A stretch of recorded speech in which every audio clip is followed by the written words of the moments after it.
कार्तिक मास का महत्व क्या है? क्यों कार्तिक मास इतना महत्वपूर्ण है? कलयुग के घोर प्रहार से बचाव का एकमात्र उपाय पूरा मास प्रातः काल ब्रह्म मुहूर्त में उठकर के बाद भगवान सूर्य को अर्घ्य दे और भगवान के आगे षोडशोपचार विधि प्रतिदिन तुलसी या फिर मंजरी सहित तुलसी, भगवान विष्णु तुलसी के गमले में तुलसी के पौधे के नीचे शाली बड़े बड़े पापों से मुक्त होकर सीधा मोक्ष को प्राप्त होता है। प्रतिमा के आगे अपने पितरों के निमित्त श्राद्ध कर्म करता है। पृथ्वी के दान का पुण्य फल प्राप्त के नीचे अगर अपने पितरों का श्राद्ध किया जाता है तो भी मनुष्य के पितरों की अक्षय तृप्ति होती है। कार्तिक मास जो कि आश्विन मास के शरद पूर्णिमा के अगले दिन से आरंभ होता है और कार्तिक मास की पूर्णिमा पर अंत होता है। यह मास बहुत ही महत्वपूर्ण मास है। हिंदी पंचांग के 12 महीनों में सबसे महत्वपूर्ण एक मास जो होता है वो कार्तिक मास। भगवान श्री कृष्ण ने कहा है कार्तिक मास मुझे बहुत ही प्रिय है। वो मास जो भगवान कृष्ण को स्वयं प्रिय है। इसका मतलब अगर हम भगवान श्री कृष्ण के प्रिय मास में वो करें जो भगवान कृष्ण को प्रिय है तो वो कितने प्रसन्न होंगे, हमें कितना लाभ होगा, भगवान की कृपा दृष्टि हम पर बनी रहेगी। तो आइए हम कार्तिक मास का पूर्ण लाभ उठाएं और वो सब करें जो हमारे शास्त्रों में निहित है, वर्णित है। कार्तिक मास का महत्व क्या है? क्यों कार्तिक मास इतना महत्वपूर्ण है? आप और हम इस समय कलयुग में जी रहे हैं।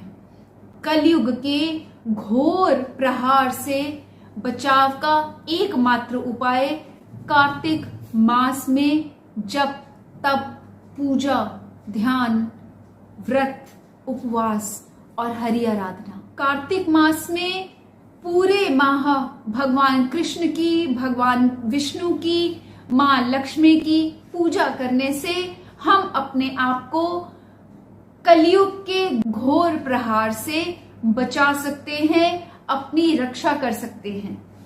कार्तिक मास के महात्म्य की कथा जिसको सुनकर इंसान अपने सभी पापों से मुक्ति पाता है, इस लोक में सुख भोगकर सीधे वैकुंठ में जाता है। अतः कार्तिक मास के महात्म्य की कथा इस कलिकाल में सब पापों को नष्ट करके मोक्ष प्रदान करती है, क्योंकि कार्तिक मास भगवान को अत्यंत प्रिय है। कार्तिक मास में किया हुआ व्रत, दान, नियम, संयम, भगवत कीर्तन अत्यंत शुभकारी और शुभ फल और पुण्य प्रदान करने वाला होता है। कार्तिक मास में भगवान के समक्ष किया गया कोई भी शुभ कृत्य, चाहे वो दीपदान हो, कथा वाचन हो, कथा श्रवण हो, पूजा अर्चना हो या फिर नृत्य हो, वो सभी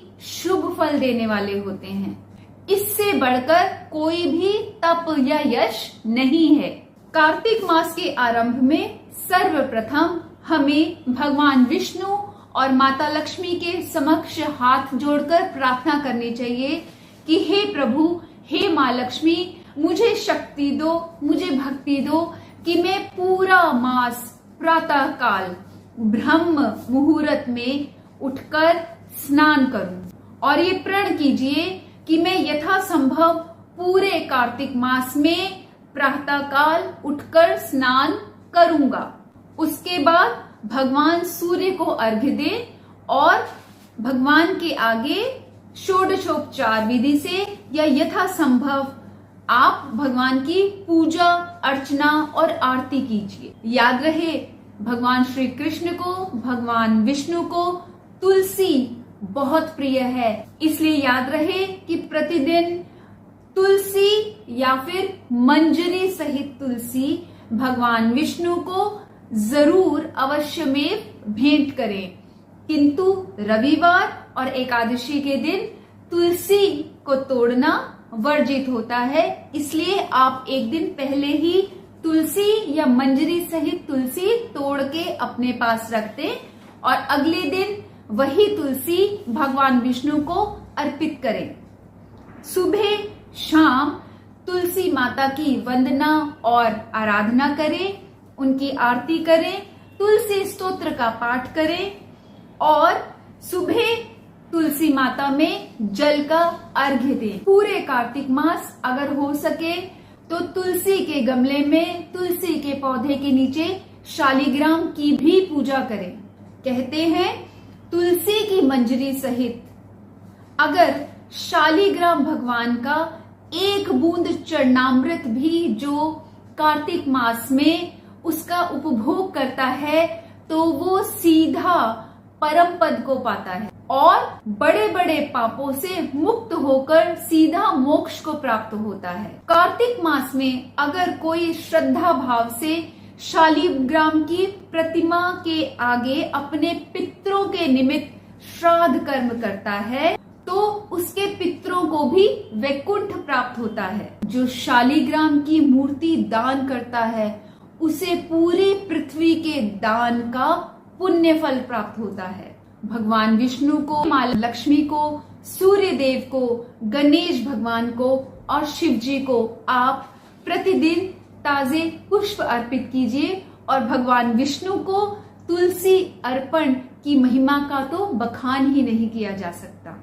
तुलसी की छाया में भी या तुलसी के वृक्ष या पौधे के नीचे अगर अपने पितरों का श्राद्ध किया जाता है तो भी मनुष्य के पितरों की अक्षय तृप्ति होती है। हमारे शास्त्रों में कहा गया है कि कार्तिक मास में तुलसी के पौधे का सिंचन, उसको जल देना, तुलसी के पौधे का रक्षण करना और उसकी पूजा करना, मनसा वाचा करना, तीनों प्रकार के पापों से मनुष्य को छुटकारा देता है। इसलिए प्रतिदिन तुलसी माता का पूजन कीजिए, उन्हें नमस्कार कीजिए और उनकी प्रदक्षिणा कीजिए। तुलसी के साथ कार्तिक मास में आंवले के पेड़ की पूजा या आंवले का पौधा अगर आपके घर में है तो उसकी भी प्रतिदिन पूजा आपको अतिशय पुण्य देने वाली होगी। संपूर्ण कार्तिक मास में हो सके तो भूमि पर शयन कीजिए और ब्रह्मचर्य का पालन कीजिए।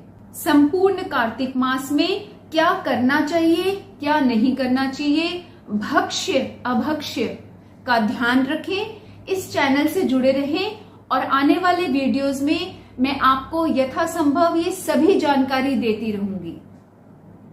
इसलिए आइए कार्तिक मास को अपने लिए शुभकारी, मंगलकारी और शुभ फलदायक बनाएं। जय हो कार्तिक मास की। इस वीडियो में संक्षेप में मैंने आपको बताया कि कार्तिक मास का क्या महत्व है, कार्तिक मास क्यों महत्वपूर्ण है। जुड़े रहिए चैनल के साथ और हम एक साथ कार्तिक मास को एक उत्सव की तरह मनाने का प्रयत्न करेंगे और अपना दुर्लभ मनुष्य जन्म सफल बनाने का भी प्रयास करेंगे।